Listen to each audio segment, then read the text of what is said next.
Unwelcome relatives. Thanks for doing lunch with me, boys, Alicia said happily as they sat down at a small cafe table. Each of them had their own drink in their hands and were ready to wait for the lunch rush to taper off before getting their own food. Of course, Lady Alicia.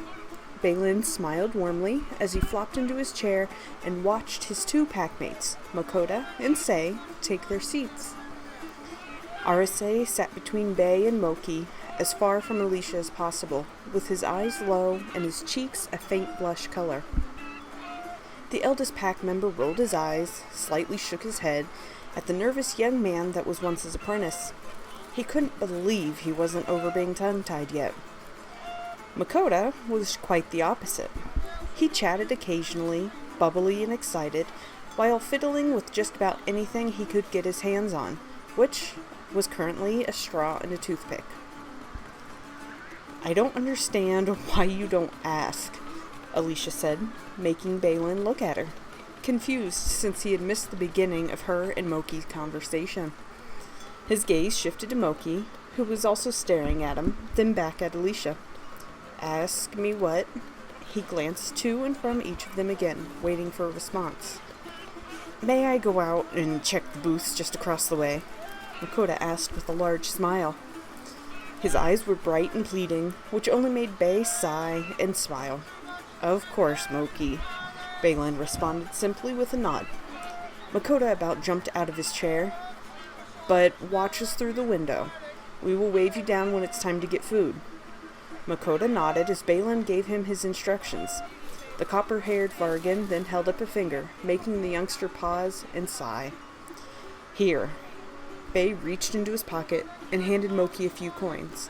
Again, his eyes lit up as he got excited, hugged Baelyn quickly, then ran off out the door. The remaining three watched him for a moment. "I will go with them." RSA sighed heavily, a smile on his face. "He still has a pup's heart, doesn't he?" Alicia asked Baelyn softly, only getting a nod in response. Mokota paused in the middle of the street when he heard the cafe's door open again. Before he could turn, RSA jumped onto his back, laughing as the large youngster caught him and started to carry him piggyback. "Onward, trusty Mokota steed," Say said in the deepest voice possible, which only caused Mokota to laugh and drop his silver-haired companion. "You sounded like you were choking." Moki laughed out as Say regained his balance and stood behind his companion. "I don't do deep," Say grumbled as the two walked on to the few booths that lined the snow-covered street. The two walked up to a small booth selling winter flowers first. Small pine trees, juniper bushes in pots, poinsettias, and various flowers that neither of them recognized were all neatly organized in the middle of multi-leveled tables. Mokota looked at each of the flowers quickly, but soon lost interest. His eyes were soon locked on the next booth, which had various vibrant-colored cloths, bags, scarves, and other fabric accessories. He smiled to himself, tapped Tay on the back as he walked by, and continued to the vibrant booth. Say watched him for a moment, but went back to observing the flowers. Moki glanced back to see if Say was following, but only shrugged when he saw he wasn't. Wasn't like he was going far. "Afternoon, lad!" The shopkeep, an elderly man with brown hair, dappled with gray, and bright, wrinkled eyes, said. "Hello!" Mokota greeted happily as he ran his fingers over one of the shoulder bags. Its bright blue-green color was like a magnet to him, and he couldn't tear his eyes from it. It was simple, with no embroidery, only a simple bone clip with a leather shoulder strap. "How much?" Mokota asked as he rested his hand on the bag. He wasn't sure what he would use it for, but he wanted it. Badly. "4 coppers for you, lad," the older man said with a beaming smile. Mokota smiled as he pulled the coins Baelyn had given him from his pocket, then almost cheered. 2 silvers and 5 coppers. He quickly picked out the 5 copper coins and handed them to the man. How about 5? Since I absolutely love it. Moki beamed back at the man as he took the coins. Ah, lad, if you insist. The man laughed and watched Moki pick up the bag and look it over with a larger smile than before. If you ever need it fixed, come find me. My wife makes everything herself. The man added as Mokota started to walk back towards the flower booth where Say still browsed. He paused, nodded to the man. Thank you so very much. He put the bag over his shoulder and started back to the flower booth. Mokota only took a few steps before he stopped. Something was off. The dark-haired youngster looked over his shoulder to see a woman watching him. No, investigating him. He frowned as he straightened up and turned towards her. Something about her was familiar, but why? Why would he recognize this woman? Can I help you, ma'am? Mokota finally asked as the woman still stared at him, her dusty blue eyes wide. He wiggled his nose nervously as she stepped closer. I knew it! The woman muttered softly. Her face fell into shock and her own nose wiggled. Makoto's eyes shifted side to side for a moment as he looked for someone familiar to help him, but when he saw no one, he looked back to the woman. What? He questioned as he frowned more. You don't remember me? She asked, her voice soft, almost pained. Should I? I mean, you seem familiar, but... He awkwardly adjusted his new bag on his shoulders. The woman bit at her lip as she visibly tried to fight back tears. She lowered her head, took a deep breath, and looked back at Moki.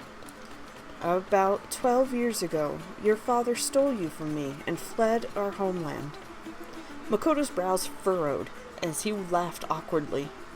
No, ma'am. I'm sorry. You have the wrong person, he stated as he took a step back away from the woman. I was found as an orphan, miss. The woman's face fell a bit, but then she smiled and stepped forward and lightly pulled the collar of Makota's shirt down. But you are marked with the same crest as your father, she said with a warm and encouraging tone. Mokota opened his mouth to speak, but was stumped. Baelyn had let him get the tattoo when he was 18, the beginning of maturity in not only humans, but also Vargan. But that didn't answer any questions. Baelyn had kids. What happened to them? Was this woman his old partner? If so, why did he leave her and take a pup with him? Was there really a possibility that he was that pup? When I last saw you, we called you Ravencry. Makota's eyes focused on the woman's face again. How did she know his pup name? What is your name now? She asked as she stepped closer. This time, he didn't move back. I'm... Mokota! Baelyn's voice was strong as he barked at Moki. The brunette Vargan man soon shoved Mokota back and was standing between him and the woman, his face scrunched in a way that Moki had never seen before. The tension quickly escalated, and Mokota lightly grabbed the back of Baelyn's shirt. Say, take Mokota back to the cafe. Baelyn looked over his shoulder at Moki just as Say approached. Say's went wide, and his ears lowered as he caught sight of the pure aggression on Baelyn's face, and he nodded quickly. Say lightly grabbed Moki's arm, but Moki pulled away from the smaller silver Vargan. Baelyn, he almost squeaked out. Not now, Mokota. Baelyn snarled as he stared at the woman. Silence fell again for a moment, and still, Moki refused to leave with Say. What do you want, Jayla? Baelyn broke the silence, his voice full of venom that made both Say and Moki flinch back slightly. The dark-haired woman smiled as she inhaled deeply, her own eyes narrowing on Baelyn. I want my son back, she said calmly, but in a tone full of distrust and anger. Huh. Then you better keep looking. You won't find any child of yours here," Baelyn hissed as he straightened up to his full height.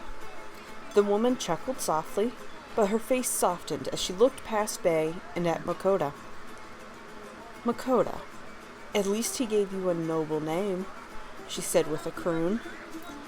Moki reached behind him and grabbed hold of Say's arm for reassurance, but stood his ground, wanting answers. "Mokota was your great-grandfather's name, on Bae's side, of course. Did you know that?" Jayla cocked her head to the side, her black hair shifting around her face as she did so. Moki looked at her, and slowly he could feel a pit forming in his stomach. His gaze shifted to Baelyn. "Baelyn," he whimpered. Bae turned his head slightly and glanced at Mokota out of the corner of his eye, but then closed them and let out a defeated sigh as he turned to face Jayla again. "Why haven't you told him the truth, Baelyn?" Jayla asked softly as she stepped forward, reaching for Mokota, only to have Baelyn cut her off with a vicious snarl. Her eyes looked back at Baelyn, challenging him, but then relaxed. "Fine," she said simply, her gaze shifting back to her grown son. "Mokota, I will be staying at the Little Drake's Nest Inn if you want to catch up," she crooned, then glared at Baelyn. "I will get him back from you," she hissed before turning and elegantly walking away. Baelyn slowly relaxed as she got further away and eventually started to turn around, though his movements were slow and hesitant. "Mokota," he said softly as he finally looked at the two younger pack members. RSA stood back, his eyes huge and his face pale, while Mokota frowned at Baelyn, his eyes glassy with tears. "Is it true?" the dark-haired bargain asked, his voice cracking. Baelyn's jaw clenched and he lowered his eyes. He sighed heavily. "Yes, she was your mother, and..." He stopped, his eyes still low in defeat. "And you're my dad," Mokota growled. "Mokota, please, just, will you let me explain?" Bae slowly raised his gaze to look at the unanswering Mokota. "Well, explain!" Mokota eventually barked, a few tears now rolling down his cheeks. Baelyn choked back a bit as he tried to compose himself. Jayla and I weren't bonded or anything. We only encountered each other once, really. I just happened to be home during that season. She was unbonded." Baelyn struggled with every word as he tried to give Mokota the whole truth. "I came back from a jump to find out she was expecting pups. My pups. With both of us being noble-born, it was in the best interest for both of our families for me to be involved. Which I wanted to be involved. I was excited, thrilled. If I remember correctly, I think I even cried when she told me." He raised his gaze just a bit and smiled as a tear of his own rolled down his cheek. Mokota bit his lip as he tried to control his various emotions. She had 3 perfect boys. Sandpelt, Ironpaw, and you, Ravencry. Mokota flinched slightly at the mention of the pup name that was still burned into his mind. "When I was banished, I tried to get Jayla to bring you 3 with me. I was afraid that Solera would kill all of you for my sins." Baelyn's voice cracked, and he had to take a second to collect himself once more. "But she refused. She told me that she wouldn't give up her rank for a traitorous bastard like me, and that she would dispose..." He had to pause again. "She would dispose of the tainted rats that would grow into traitors." He snarled a bit as he spoke, tears freely rolling down his face as he remembered the past that he had tried so hard to forget. "I watched, helpless, as she snapped Sandpelt's neck. I was scared, appalled and helpless, as she chased her own terrified pups down. When she caught Iron Paw, you ran to me, and I knew I could at least save you. Bae's eyes focused on Mokota's face. I took you away as quickly as I could, and eventually flew under the radar of the pack and her. Makota's eyes scanned over Baelyn's face as he spoke. When he was younger, he had always dreamed of this moment. The moment that Baelyn told him that he was really his family. That he wasn't just some nameless orphan that had been left to die. But now that it was happening, his heart felt like it was shattering. "Why didn't you tell me?" Mokota finally whimpered. Baelyn sighed and shook his head. "Originally, because I wanted you to forget. You had nightmares for weeks about your mother, your brothers. So, I got powders from a healer to help you forget. And you became happy again." He smiled slightly, but it was in clear pain in his confession. I didn't want you to be afraid, Mokota. I wanted you to be confident, strong, bold, all the things I couldn't be. I couldn't save your brothers, but I wanted you to be able to do what I couldn't if in the same situation. Baelyn's voice trailed off, and he lowered his gaze again as he tried to calm himself down. His hands were shaking at his side, and his chest heaved with guilt, anger, and pain. His normally composed and soft face was broken and pale. Eventually, he looked back at Mokota, his face regaining a bit of his composure. I know it's a lot to take in, but please, forgive me for all of this. Baelyn slowly reached out to put his hand on Makota's arm, only to have the youngster lean away and step back, an uncertain look on his face. At Moki's motions, Baelyn flinched back, shocked and hurt. The feeling of a knife in his chest suddenly hit him as he watched Mokota back away a few steps before turning and walking away. RSA hesitated, his face showing internal conflict. He looked after Mokota, turned back to Baelyn, then shook his head and trotted off his younger companion. RSA walked just ahead of Mokota. The sun was starting to set, and with that, the temperature was dropping quickly, but Moki refused to go back to the hotel. Say honestly had a few ideas where to stay for the night, but he knew who would be able to help in the whole situation. At least he hoped. As they approached the small house, Say paused to turn and look at Moki. The silver-haired man sighed heavily as he watched his broken and confused companion. "Come on, Moki. It'll be all right. It will all make sense soon." He tried his best to sound reassuring, but only got a sigh and a small, unconvinced nod from Mokota. Say's smile, which he had forced onto his face, was soon gone, and he turned and closed the distance to the door of the house. After a deep sigh, he raised his hand and lightly rapped his knuckles against the wood. He had barely finished knocking when the door opened and Alicia frowned at them.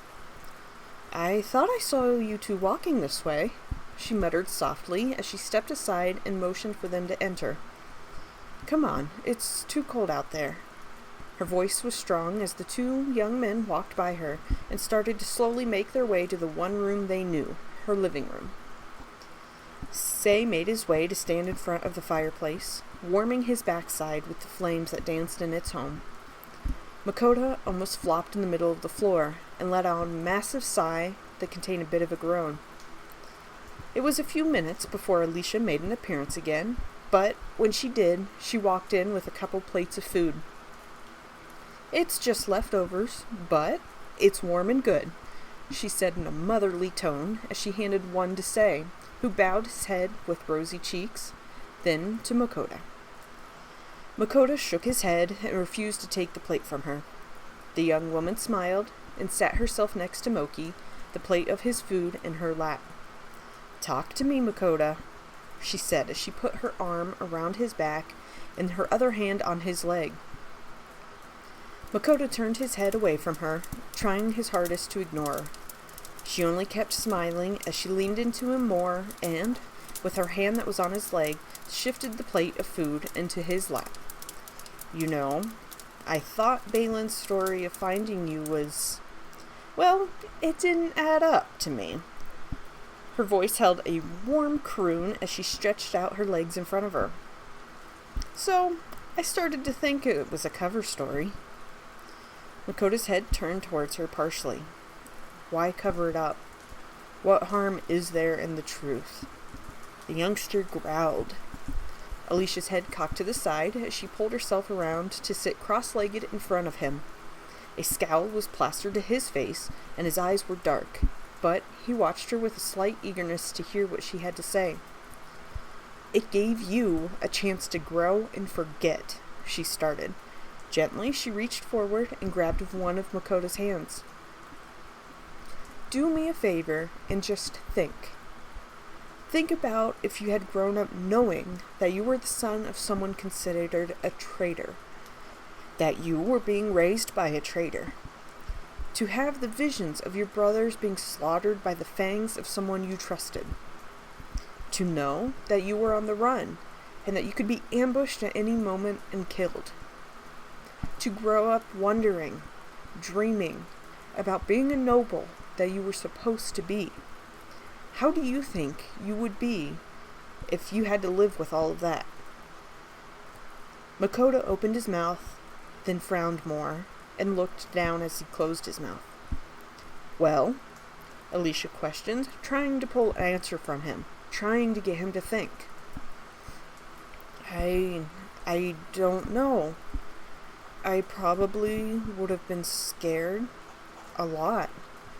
And wonder if I could trust my own dad.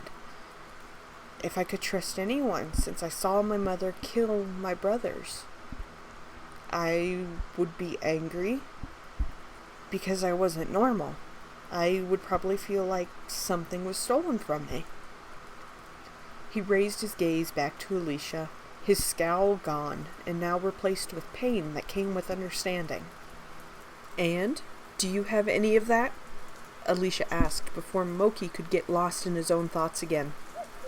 Slowly, he shook his head as tears started to roll down his cheeks again.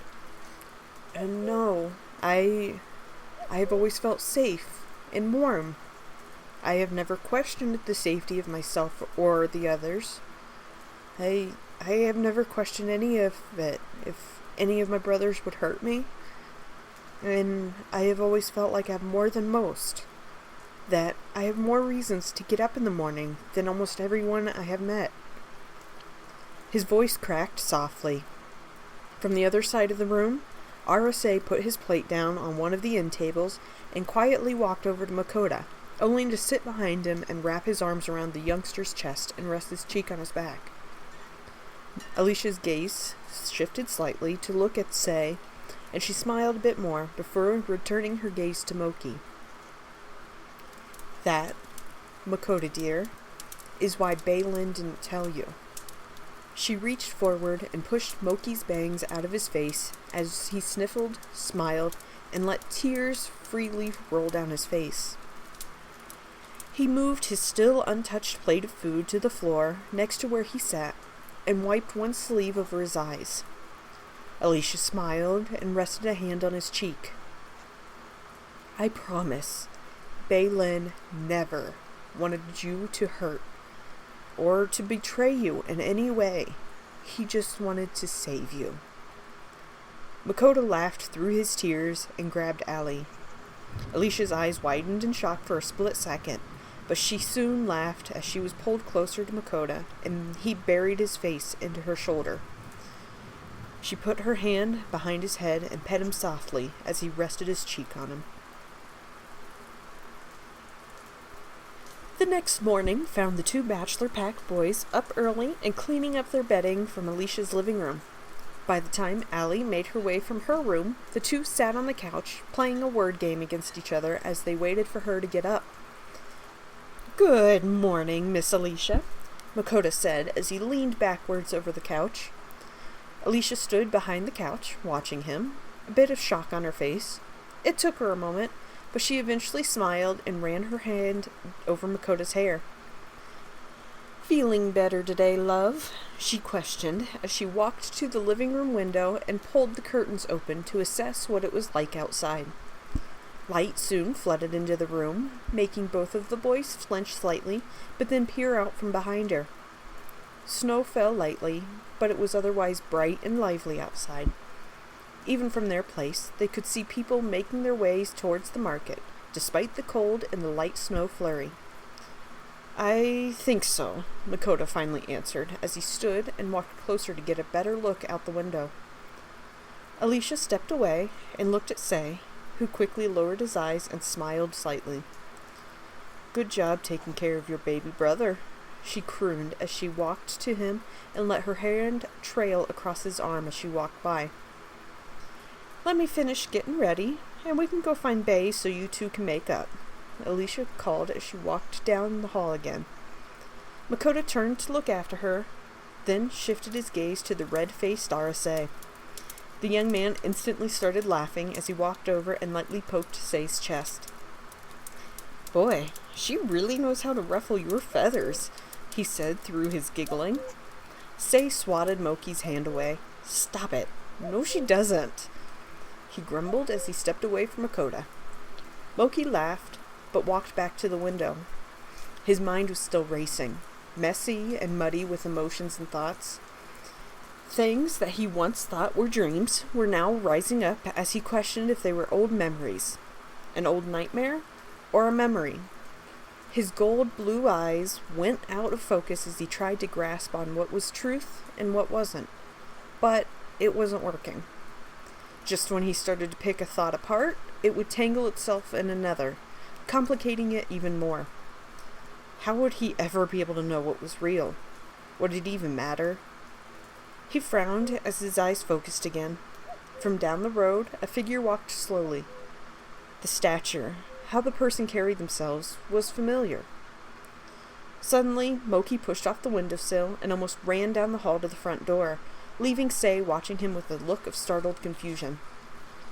Mokota pulled open the front door just as Baelyn turned to walk down the small path that led into the street to Alicia's front door. Baelyn stopped, his arms hanging limply at his sides, his eyes focused on Mokota. The two stood in silence, just watching each other as they sorted out their thoughts. Mokota, I'm so... No. Mokota cut Baelyn off as he stepped forward, smiling as much as he could with his still conflicted emotions. I'm sorry. I didn't understand, but I think I do now, he said softly, his head lower as he stood in front of the man he knew now was his family. The corners of Baelyn's mouth twisted up slightly as he lowered his gaze. I should have told you sooner. I just was afraid. I was afraid you'd hate me for it. Mokota smiled and shook his head. How can I hate you? You risked everything. For me. You suffered so that I didn't. Baelyn smiled and put his hand on Makota's shoulder, making him smile too. Though, I don't know if I can call you Dad, Mokota said with a scrunched face. Baelyn laughed and pulled Moki to him into a tight hug, despite being shorter than the youngster. I don't care what you call me, Moki. Just know I love you more than anything, alright? Mokota laughed as he buried his face into Baelyn's hair. I love you too, Moki muttered. It was such a strange feeling, to know that Baelyn was his sire, but now that he had confronted Baelyn again and mended what was trying to break, he felt better, warmer, safer. Maybe it was because he always knew, and now that conflicting and poisoning thoughts were gone, he felt like he had most or all of the truth. Where are you going? Moki asked as he sat up from the bed. Baelyn was up, putting on a coat, not saying anything. Tay said they would be back before sunrise. I think they'll probably all right, Mama Bay. Mokota yawned as he stretched. Tay, Say, and Loon had all decided to check out the nightlife, leaving Moki and Bay to bond, as they said. I have to meet with someone, Baelyn said slowly at first, but then turned and smiled at Mokota. I shouldn't be gone too long, he added as he finished buttoning his coat and patting Moki on the shoulders. Moki frowned, not convinced, but nodded. Baelyn hummed to himself as he finished gathering his things, then turned to Mokota as he pulled the door open. Don't stay up and wait, all right? He smiled. Moki nodded. How was he supposed to sleep? He didn't sleep alone often. And, once he thought about it, he was pretty sure he never actually slept alone. The youngster's eyes watched Baelyn leave, and he waited a good 15 minutes before he got up and threw on his own coat and shoes. It was not like Bay to leave in the middle of the night, especially alone. He was almost certain that he gave Bay enough time not to suspect anything, and was soon out the door.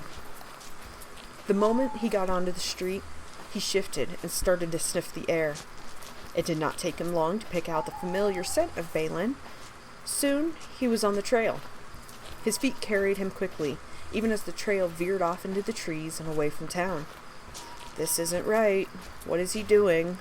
Moki thought as he followed the clearly visible paw prints in the snow. Yelp! Mokota slowed to a stop and looked around as the echoing sounds of fighting reached his ears. His head swung around as he tried to pinpoint the direction that it was coming from. There, he muttered breathlessly, his heart starting to pound rapidly in his chest. He changed his direction slightly and trotted forward, a little uneasy about what he might find. The youngster dropped himself to his belly behind some bushes and pushed forward, trying to keep himself well hidden until he knew exactly what was going on. Slowly, he pushed his head through the bush and froze. On the far side of the small clearing, Baelyn stood in his feral form, his bad hind legs splayed out behind him, tail drooped, and a large gash over his chest. Blood drizzled slowly into the snow, staining it crimson and filling the air with the tainted scent of iron. Across from Baelyn, a black and silver female that stood quite a bit taller than him. Jayla, Mokota growled as he caught her scent mixed with the iron scent of Bay's blood. Bayard should have just killed you, Jayla snarled as she paced back and forth in front of Baelyn. Bay snarled and tried to stand tall, but his bad legs almost gave, making him partially fall into the bloody snow. Slowly, he stood up again, his belly now fully stained with red. Oh well, I guess I can do it for him. Rids the world of one traitorous bastard. Baelyn snorted. Do what you want to me. Just leave the others out of this. They did nothing to deserve harm. He raised his head proudly, but grimaced as his wound stretched. Jayla snickered as she stopped pacing and stood with her own head high. Why don't you shift into your regal form, Bay? Mokota asked mentally as he shifted forward a bit more. Promise me, Jayla. I know you will keep your word. Promise me to leave Mokota and his brothers out of this. Baelyn's voice was strong for a moment, then softened to a pleading whimper as his head lowered slowly. Are you giving up? Mokota sat up as he watched Baelyn and Jayla. Fine. I will leave them be. After all, Mokota won't even know what happened to you. She bared her fangs as she spoke and lowered her head as she spread her stance, readying herself to lunge at the crippled male in front of her. Baelyn! Mokota barked as he launched himself forward from his hiding place and threw himself against Jayla. Jayla stumbled sideways, but never lost her balance. Mokota stepped up to Baelyn, ears back in worry. What are you thinking? Giving up like that? Moki snarled as he gazed at Baelyn. Why did you follow me, Mokota? Bae snapped back. Moki smiled and stood up tall. I don't like to be alone. You know this. Before Mokota could say anything else, he let out a yelp as Jayla's teeth sank into his hawk and started to pull him backwards. He snarled and whirled around, jaws snapping at the air as she released him and shied away from his fangs. Makota's hackles rose up as he stared down the female that matched him in size, looks, and speed.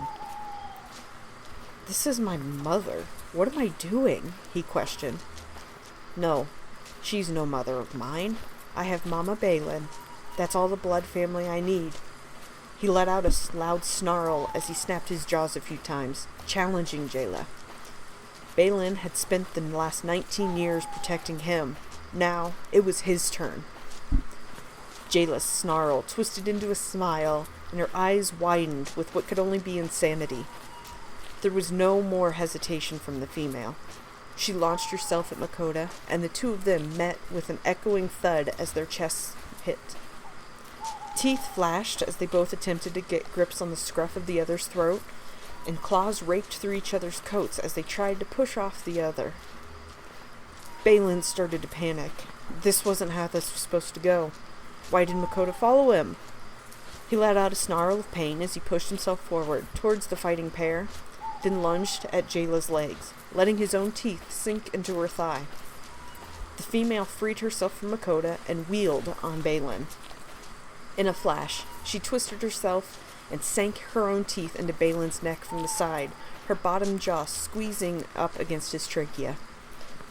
Baelyn's jaws only tightened as he started gasping through the pressure and the blood that ran through his mouth. Mokota snarled and let his own fangs wrap around the back of Jayla's neck and slowly starting to squeeze. Drop him! He snarled through her fur, but she only started biting down harder. Mokota could hear Baelyn's gasping turning more and more ragged and less frequent. From the corner of his gaze, he could see his jaws weakening their grasp on Jayla's leg. No, no, no. The youngster's mind started to panic. Drop him! He barked louder as his teeth started to clench down even more. Snap! Jayla's form suddenly fell limp in Makota's grasp, and Baelyn dropped from her now hanging maw. Mokota dropped Jayla and moved to Baelyn as he let out coughs and gasps. The youngster shifted into his two-legged form and threw himself over Baelyn, wrapping his arms around the male's neck and burying his face into his copper fur. Please, please, please be okay, he squeaked into Baelyn's coat as he continued to cough, trying to catch his breath. Slowly, Baelyn's breath relaxed, and he started to grasp hold of life again. The Vargan shifted back to his two-legged form and rolled onto his back, still too weak to sit up, but allowed Mokota to rest against his torn chest. I'm okay, Mokota, he panted, coughing once more. Baelyn's hand reached up and pet Makota's head, trying to calm the shaking teen as he craned his head to look behind him at the dead form of Jayla. Shit, he cursed as he looked away. He couldn't believe it. His own son killing someone. His own son killed his mother. I'm so sorry, Mokota sobbed, his form melting lower as he trembled. Baelyn finally sat himself up, his vision wavering slightly at the effort. He pulled Mokota closer, ignoring all the pain and weakness. Mokota needed him. That was the only thing that mattered. For what? He gasped out as he squeezed the teen. I didn't mean to. Mokota sobbed as his hand squeezed at Baelyn's shirt. I just wanted to protect you. Tears burned at Baelyn's eyes as he tried not to cry himself. I know, Moki. It's all right. You did what you had to. Baelyn said softly as he pushed his nose into Makota's hair, his eyes squeezing shut. The father and son pair sat in the snow for the rest of the night. As the sun rose, Mokota helped Baelyn to his feet and helped him back to the inn. They were able to sneak back to their room without raising any alarm, but once they pushed into their room, Niland quickly had the others in a panic. Before long, there was a healer in the room, while Niland, Alicia, Riska, and Trinskal all left to deal with Jayla's body. "Guess what?" Mokota said to Baelyn softly, shortly after the healer left. Baelyn smiled weakly at Moki. "What?" Mokota pulled the collar of his own shirt lower. "My tattoo isn't damaged," he said happily, then reached over and gently lifted up Baelyn's bandages. "And neither is yours," he almost crooned as he replaced the bandage and beamed. Baelyn let out a soft laugh, careful not to laugh too hard for fear of pain. "I guess we are still marked as Thalors, then." Mokota nodded and pulled his knees to his chest as he sat against the wall on the bed. He watched as Baelyn's eyes closed again, and he tried to get some rest. Slowly, Moki's smile faded as the sound of Jayla's neck snapping echoed in his mind.